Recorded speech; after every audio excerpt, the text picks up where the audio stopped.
visitar o capítulo 17 de Atos.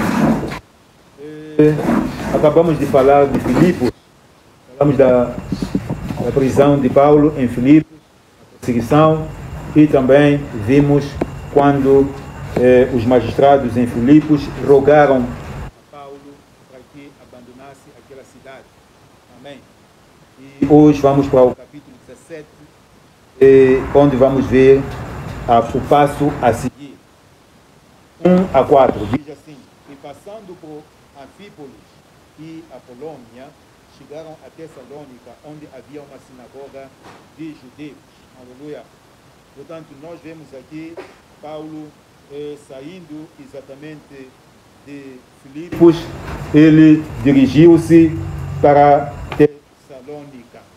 Passou por duas cidades aqui que nós vimos e foi a Tessalônica, onde havia uma sinagoga dos judeus, porque era costume de Paulo, onde chegasse, primeiro pregar na sinagoga para os judeus e depois ir para os gentios. Amém?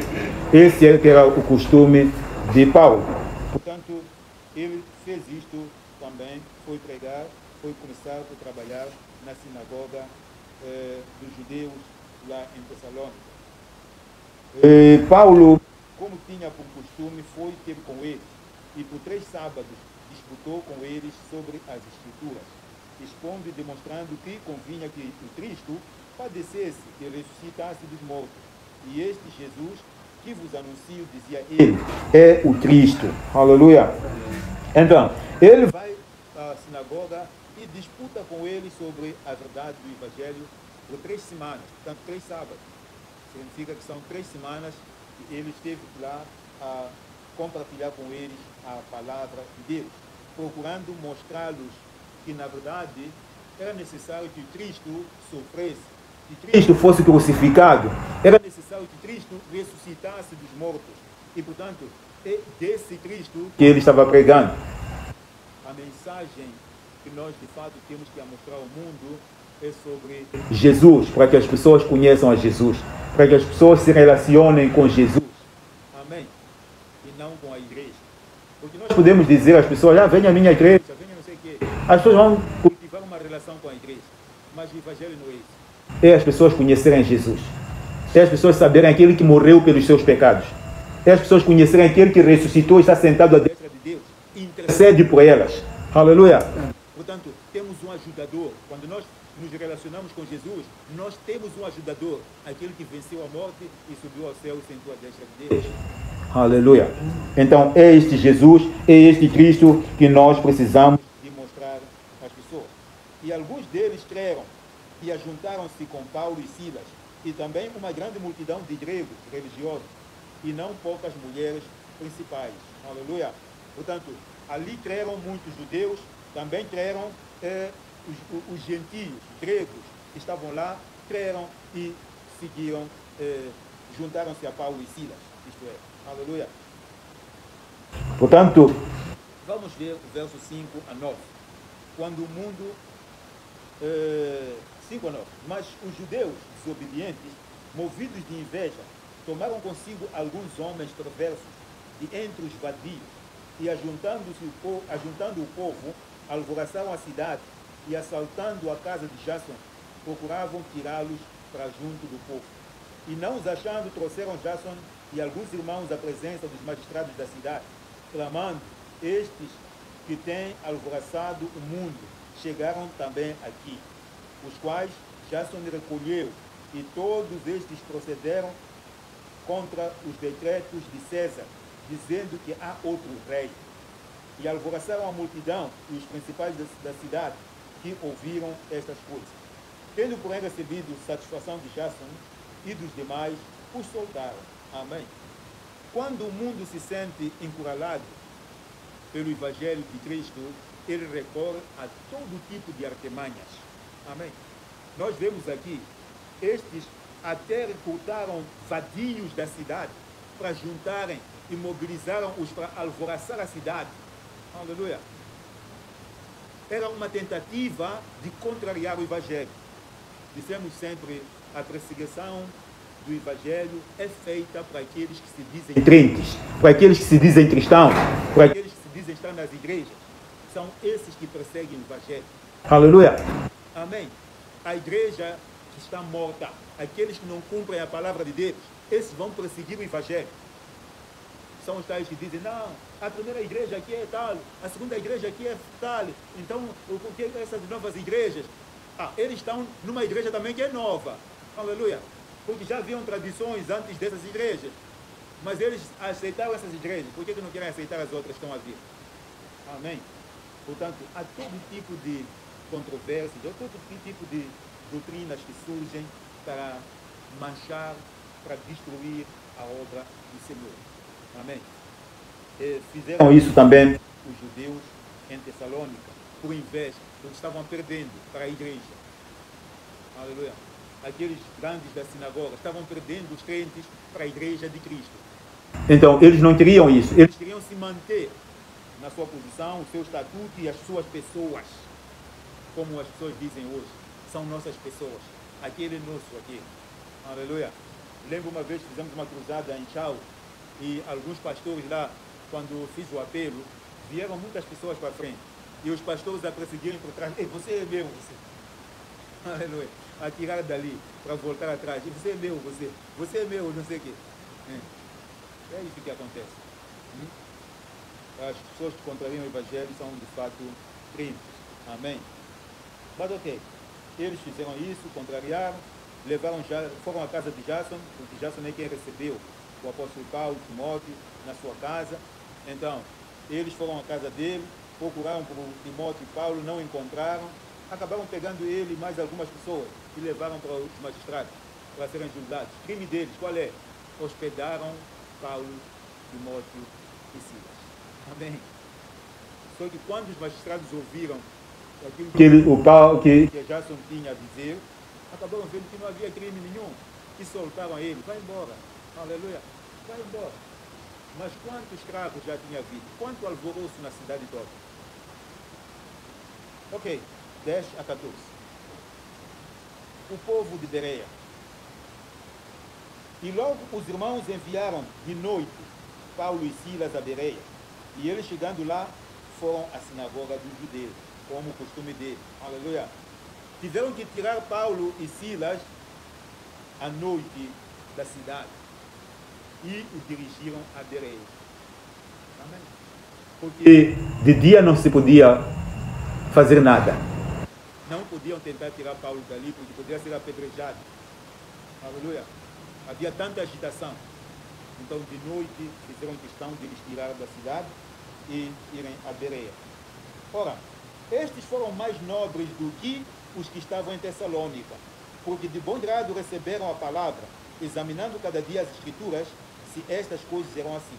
De sorte que creram muitos deles, e também mulheres gregas, da classe nobre, e não poucos varões. Mas logo que os judeus de Tessalônica souberam que a palavra de Deus também era anunciada por Paulo em Bereia, foram lá e excitaram as multidões. No mesmo instante, os irmãos mandaram Paulo para que fosse até ao mar, mas Silas e Timóteo ficaram ali. Aleluia. Aqui, no povo de Bereia, há algo que nós, crentes de hoje, precisamos de aprender. Aleluia. O povo de Bereia nos dá um exemplo brilhante.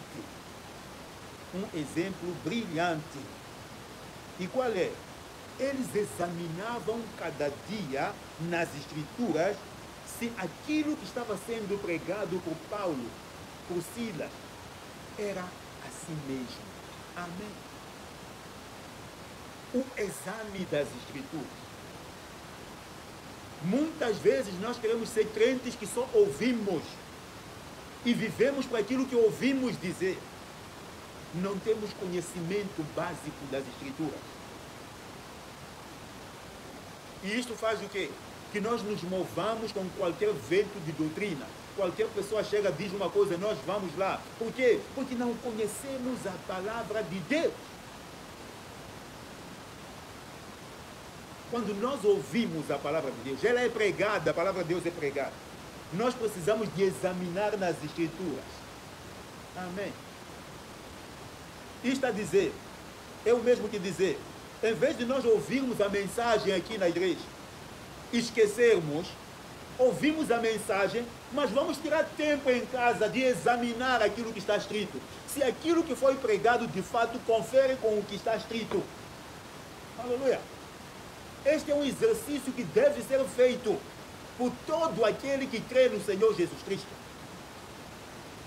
Quando você examina as escrituras em casa, não significa desconfiar daqueles que pregaram, não. Antes, isso vai criar o quê? Maiores bases para você mesmo. E vai te dar certeza de que aquilo que foi ensinado é verdadeiro. Aleluia. E se não for, você vai descartar. Amém. Por isso, há muitos ventos de doutrinas por aí. Tudo deve ser examinado. As pessoas chegam para ele. Chega outro e diz que não, você está adorando no domingo, está errado isso, é no sábado que se deve adorar. Se você não conhece as escrituras, está aí. Aleluia. Outro vai chegar e dizer que não, você não pode comer porco. Se você comer porco, você é digno para o inferno, porque os demônios, quando Jesus expulsou demônios, os demônios foram para os fogos. Aleluia. Amém. Mas a falta de conhecimento das escrituras vai fazer o quê? Você cai. É preciso conhecer as escrituras. É preciso perceber por que não se comia carne de porco e por que hoje nós comemos carne de porco. Você tem que perceber isto. Porque a pessoa até pode abrir o versículo e te mostrar que não, está escrito aqui, se você não adorar no sábado, você vai para o inferno. Por que eles não adoravam? Ah, que adoravam no sábado. Por que nós não adoramos no sábado? Aleluia. Amém. É preciso perceber isto. Se nós não lermos as escrituras, não vamos ter essas bases. Amém. Podem anotar Efésios 4, verso 14. Chama-nos a atenção. Nós precisamos de conhecer a palavra de Deus para não nos deixarmos levar com ventos de doutrinas. Amém. Por isso, meu irmão, minha irmã, não aceite, não entre, não vá a uma igreja que não tem Bíblia.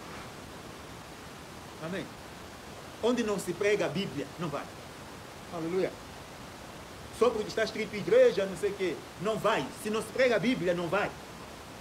Porque a Bíblia é a palavra de Deus. Amém. A Bíblia não tem palavra de Deus. A Bíblia é a palavra de Deus.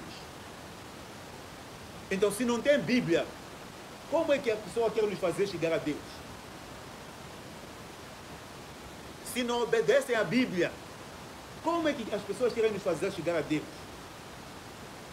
Aleluia. Se não tem Bíblia nessa igreja, não entra. Não é para si. Amém. Se não obedecem à Bíblia, não entra. Não é para si. Amém. Às vezes, me convidam para alguns casamentos. Ah, porque vai casar na igreja católica, não sei o que, não sei quanto. Eu já disse, eu não vou para a católica. Não vou. Eu simplesmente não vou. Aleluia. É preciso percebermos essa dinâmica. Às vezes, não, você só ir lá acompanhar, você... Mas não fica bem, porque dói isso no coração da pessoa. A gente sabe daquilo que acontece lá. A gente conhece toda a idolatria que há lá. E por que eu vou lá? Se eu sei que eles não obedecem à Bíblia, por que eu vou lá? Chamem nomes, façam não sei o quê, mas é melhor isso do que eu ir lá para me machucar, porque vou ficar lá machucado, humilhado. Amém. Ok. Paulo em Atenas, 15 a 21. E os que acompanhavam Paulo o levaram até Atenas, e recebendo ordem para que Silas e Timóteo fossem ter com ele, o mais depressa possível, partiram. Houve alguns homens que acompanharam, de fato, Paulo para Atenas, a sair de Tessalônica, porque também instaurou-se uma confusão, uma perseguição. Então viram que havia necessidade de tirar Paulo de Bereia, mas ficou Timóteo e Silas lá em Bereia. Então as pessoas que acompanharam Paulo até Atenas são essas pessoas que foram com o recado para Timóteo e Silas, para dizer, olha, não demorem aí. Aleluia. Porque Paulo não tinha planos de ir a Atenas. mas foi a cidade mais próxima em que ele podia se refugiar. Então ele vai para Atenas para esperar por Timóteo e Silas. E ele diz, não demorem ali, eu estou aqui. Aleluia. 16. E enquanto Paulo os esperava em Atenas, o seu espírito se comovia em si mesmo, vendo a cidade tão entregue à idolatria. Oh, aleluia. Aqui temos uma coisa muito importante. Enquanto Paulo esperava em Atenas, ele andou pela cidade, ele passeou pela cidade. E ele percebeu quanta idolatria aqui aquela cidade estava entregue. E isso doeu no seu coração. Amém. O crente que não se preocupa com aqueles que estão no pecado, que não se preocupa, não dói-lhe no coração, não sente nada, não sente compaixão, é um crente que está doente, não está bom.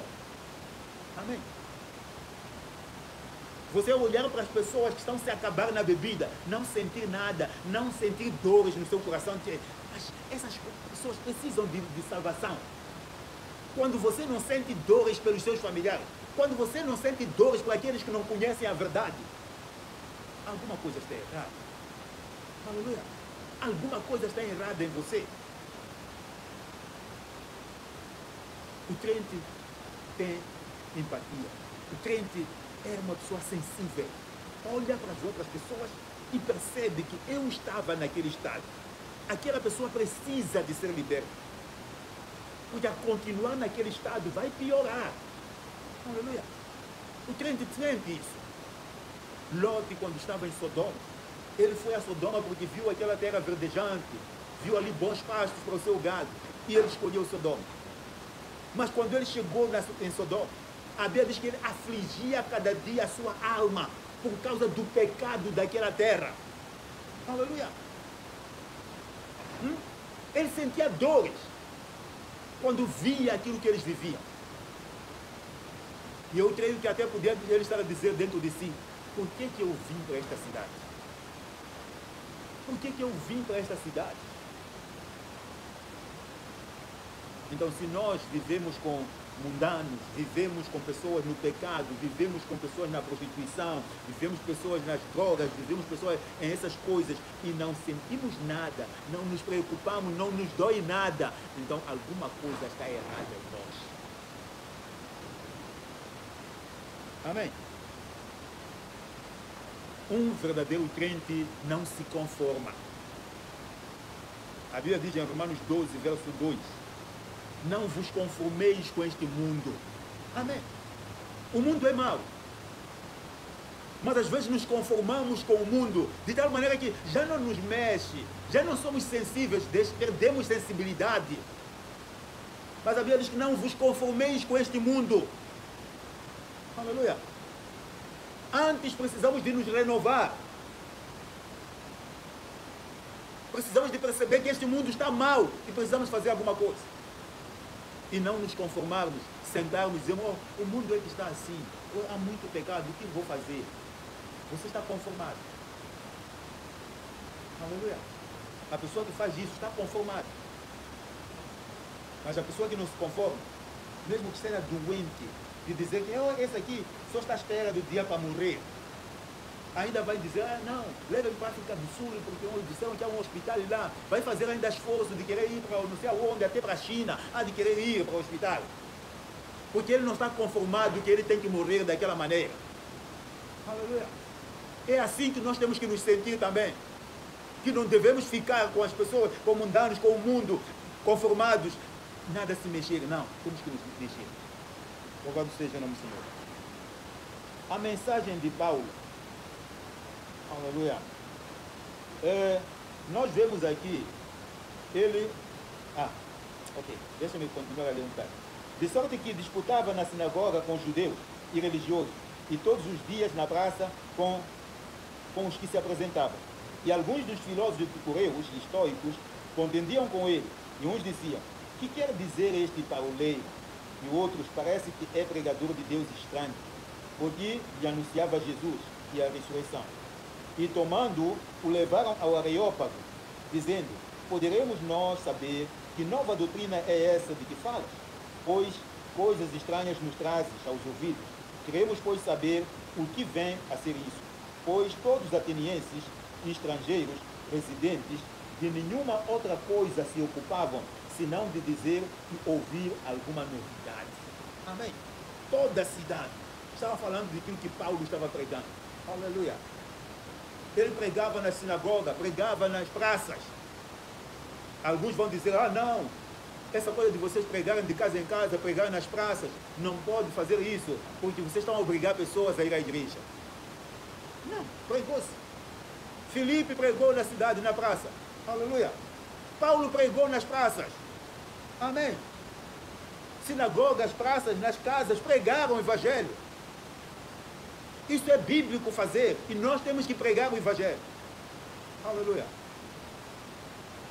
Então, se alguém vem com essa mania de que nada, não podemos, está brincando. Amém? Mas ok. Então, aqueles homens ouviam o evangelho. Haviam sábios em Atenas. Amém? Haviam sábios. E existia um areópago. Areópago o que era? Era uma espécie de um... Vamos ver. Aqui não tem nenhum campo de salão, por exemplo, com bancadas. Um sítio com bancadas, onde sentavam pessoas sábias, e aquele que viesse com alguma coisa nova devia apresentar diante daqueles sábios, e aqueles sábios é que diziam que sim, pode continuar a falar, ou podiam lhe proibir de propagar tal coisa nova. Amém? Então, vendo que a cidade estava preocupada com essa novidade, disse, não, é melhor ir para a Europa, que é para se decidir se continuas a falar disto ou não. Então levaram Paulo para lá. Aleluia. Ele foi para lá. 22. Ele começa a apresentar o seu evangelho. Louvado seja o nome do Senhor. E estando Paulo no meio do Areópago, disse, varões atenienses, em tudo vos vejo um tanto supersticiosos. Veja só a dureza com que ele começa a pregar. Aleluia.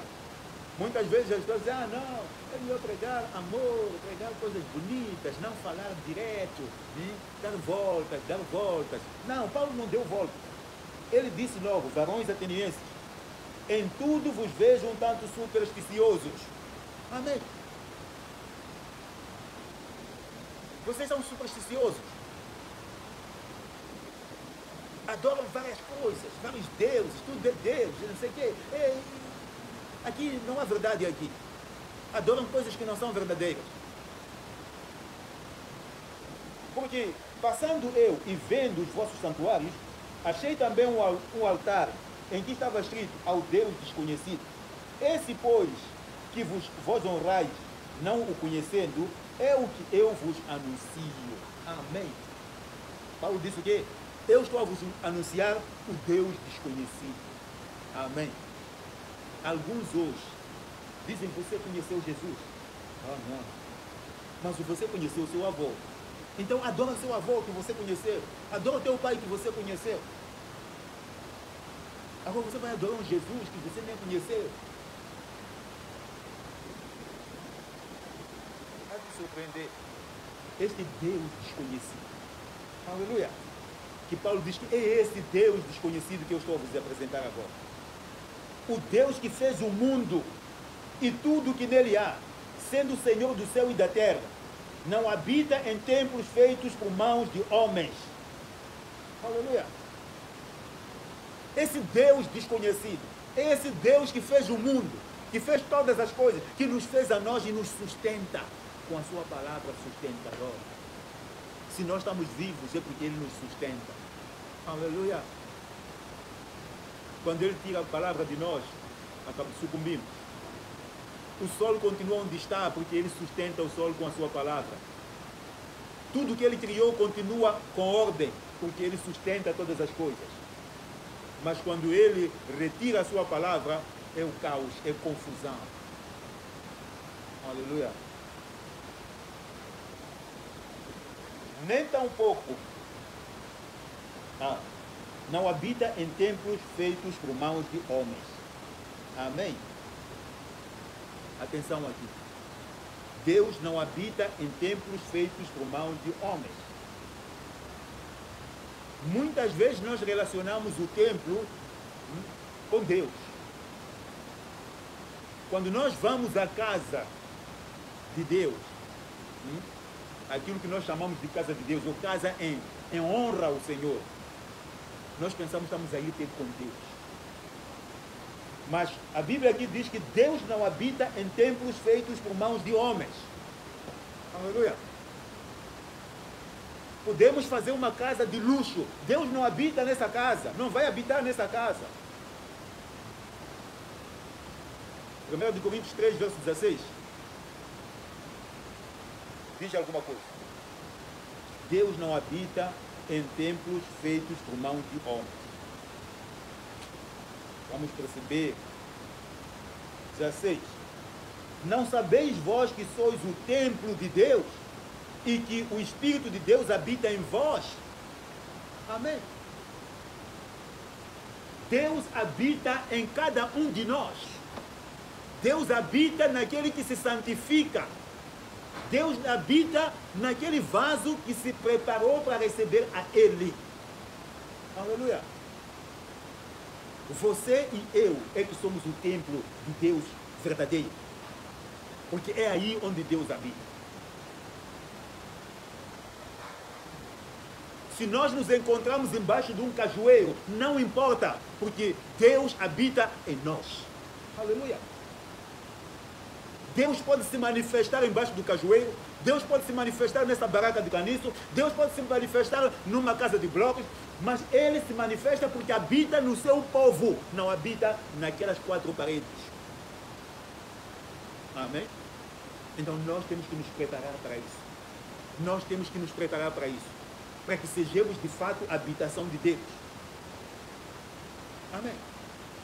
Nós é que somos a habitação de Deus. É preciso mudar. É preciso varrer com os defeitos. É preciso varrer com o pecado. Cada dia melhorar diante do Senhor. Não havemos de ficar santos num dia, não. Mas vamos melhorando. Vamos cortando aquilo que não serve. Aleluia. Se você fez uma coisa errada ontem, não volta a fazer hoje. É assim que o crente deve agir. Porque temos que crescer e mantermos-nos como casa de Deus. Deus habita em nós. Amém? Continuo com a leitura. Nem tampouco é servido por mãos de homens, como que necessitando de alguma coisa. Pois Ele mesmo é quem dá a todos a vida e a respiração a todas as coisas. Aleluia. Não é servido por mãos de homens. Muitas vezes nós servimos a Deus. A nossa preocupação é nós o quê? Servirmos a Deus. Será que é por isso Deus se preocupa com isso? Com nós servirmos a Ele? Não, porque Ele não é servido por mãos de homem. Não há nada que nós podemos fazer para Ele. Amém. Deus disse para Israel: os sacrifícios que vocês fizeram no deserto, fizeram para mim. Aleluia. Quando eles fizeram esse sacrifício no deserto, faziam porque pensavam que estavam a servir a Deus. Mas Deus pergunta a eles: vocês quando sacrificaram no deserto, fizeram alguma coisa para mim? Às vezes nós estamos preocupados em servir a Deus. Não, eu estou a servir a Deus, eu vou pregar, porque eu vou fazer não sei o quê, eu vou fazer o quê. Meu irmão, não é isso que é importante para Deus. Deus quer um homem submisso a Ele. Amém. Deus quer que você se submeta a Ele. Você esteja sob sua vontade. É isso que Deus quer de você. O principal é isso. Nós estarmos debaixo da vontade de Deus. É o que interessa a Deus. Por isso que alguns já vão começar a dizer no último dia: nós estamos a ensinar, ou nós pregamos, nós fizemos isto, nós fizemos aquilo. E o Senhor vai dizer: eu não vos conheço, vocês que cometiam pecado. Porque servíamos para agradar o nosso eu. Amém. Servir para mostrar. Servir para alimentar o meu eu. Simplesmente isso. Atenção. Então, vamos dissipar isso. Ninguém serve a Deus. O que nós temos que buscar é cooperar com Deus. Amém. Eu quero a sua vontade, Deus. Eu quero cooperar contigo. Simplesmente isso. Agora, se você se ver, não, eu fiz isso. Eu fundei não sei quanta igreja. Eu comecei aquela igreja ali. Eu não sei quantos. Você está vendo o serviço que você fez para si mesmo, porque não fez para Deus. Para Deus, a gente coopera. Amém. Ok. Vou continuar. 26. E de um só fez toda a geração de homens para habitar sobre a face da terra, determinando os tempos já dantes ordenados e os limites da sua habitação, para que buscassem ao Senhor, se porventura tateando, o pudessem achar, ainda que não está longe de cada um de nós. Porque nele vivemos e nos movemos e existimos, como também alguns dos vossos poetas disseram, pois somos também sua geração. Sendo nós, pois, geração de Deus, não havemos de cuidar que a divindade seja semelhante ao ouro, à prata, à pedra, esculpida por artifício e imaginação de homens. Amém. Aleluia.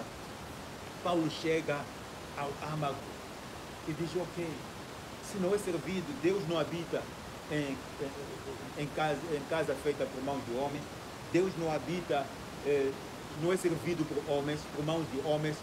Então, ele mostra que também Deus, não podemos pensar que Deus é ouro, é alguma coisa semelhante ao ouro ou feita de ouro. Amém.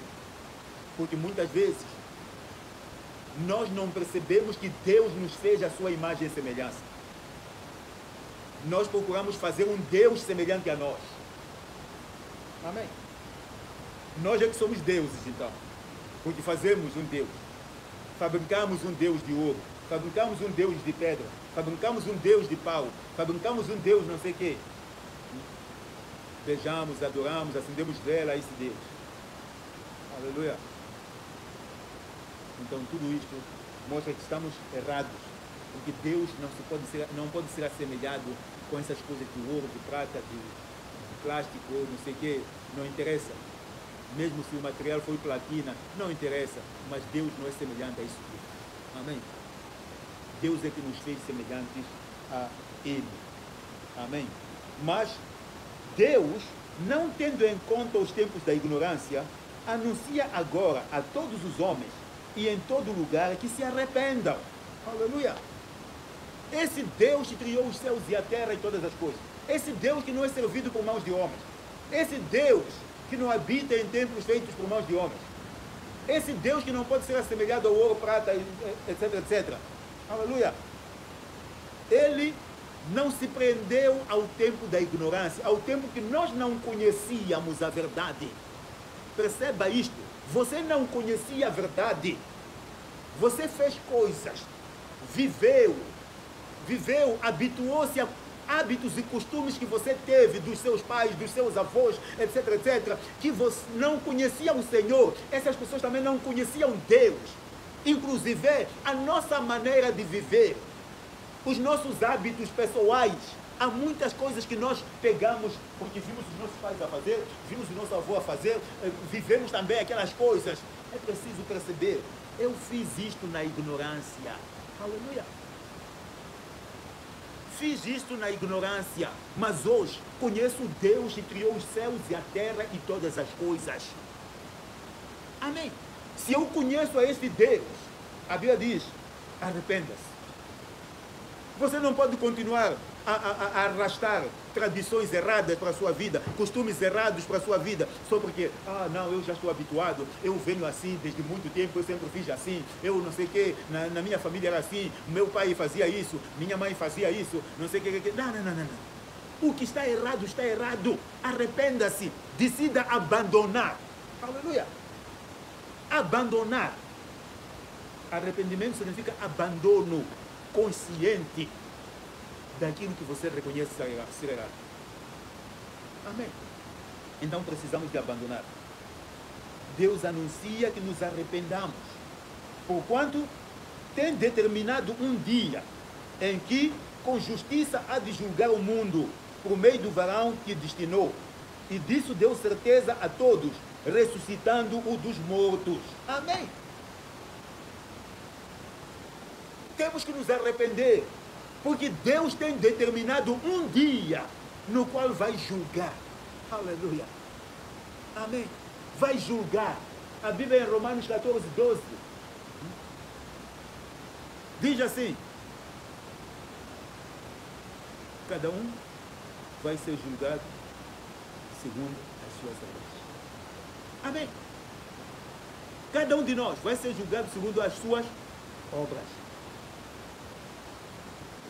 Até as palavras que dissemos com a nossa boca vão ser um motivo para nós sermos julgados por elas. Aleluia. É preciso muitas vezes pensarmos naquilo que nós fazemos. Pensarmos nas nossas ações. Nós fomos chamados para a santificação, porque Deus é santo. Ele diz: sede santos porque eu sou santo. Deus não nos chamou para sujeira. Deus não nos chamou para nós continuarmos: ah, eu sou melhor do que aquele. Não, não é melhor do que aquele. Deus quer você semelhante a Ele. Amém. Nós precisamos de ser semelhantes a Ele e não sermos melhores do que o outro. O nosso padrão de comparação é com Jesus, não é com os outros. Amém. Porque os outros também estão a lutar, estão a melhorar. Aleluia. Até aquele que você vê que é pior do que você, ele está a melhorar. Talvez já melhorou muito. Que Deus vai receber a ele e negar a você que está dizendo que você é melhor do que ele. Por quê? Porque talvez essa pessoa estava muito embaixo e você não chegou onde estava ele. Por isso que não se pode comparar entre pessoas. Amém. Nós nos comparamos com Jesus, porque nós queremos ser a imagem de Jesus. Nós queremos chegar à estatura de Jesus. Essa é a nossa meta. Amém. Então, a Bíblia diz que ele determinou um dia que vai julgar, aleluia, o mundo. Por meio do varão que ele destinou. Quem é esse varão? Jesus Cristo. Como é que ele nos garante que ele vai julgar o mundo? Através da sua ressurreição. Porque ele não ficou lá na sepultura, mas ele saiu da sepultura. Está sentado à destra de Deus, à espera do quê? Do dia que vai julgar. Aleluia. Está à espera do dia que ele vai julgar. Então, é preciso de fato que nos arrependamos, mudemos a nossa maneira de ver as coisas. Amém? E como ouviram falar da ressurreição dos mortos, uns escarneciam e outros diziam: acerca disso te ouviremos outra vez. E assim Paulo saiu do meio deles. Todavia, chegando alguns varões a ele, creram, entre os quais foi Dionísio, Areopagita, uma mulher, o nome Damares, e com eles outros. Amém? Paulo, depois de apresentar esta mensagem naquele lugar, no Areópago, então havia lá um homem que era parte, era um Areopagita, aleluia. Ele era parte daqueles sábios que tinham que ouvir, e ele ouviu e creu, aleluia. Dionísio, ele ouviu e creu. E também estava lá uma mulher que ouviu e creu. E não só eles, houve tantos outros que ouviram e creram, aleluia. Porque ouviram uma mensagem da vida, ouviram uma mensagem que nos levou a chegar a Jesus. É importante isto. Que mesmo aquelas mensagens que nós escutamos, vamos escutar mensagens, sim, mensagens que nos fazem chegar a Jesus. Se não nos faz chegar a Jesus, não é mensagem. Amém. Que Deus possa abençoar, vamos levantar para orar.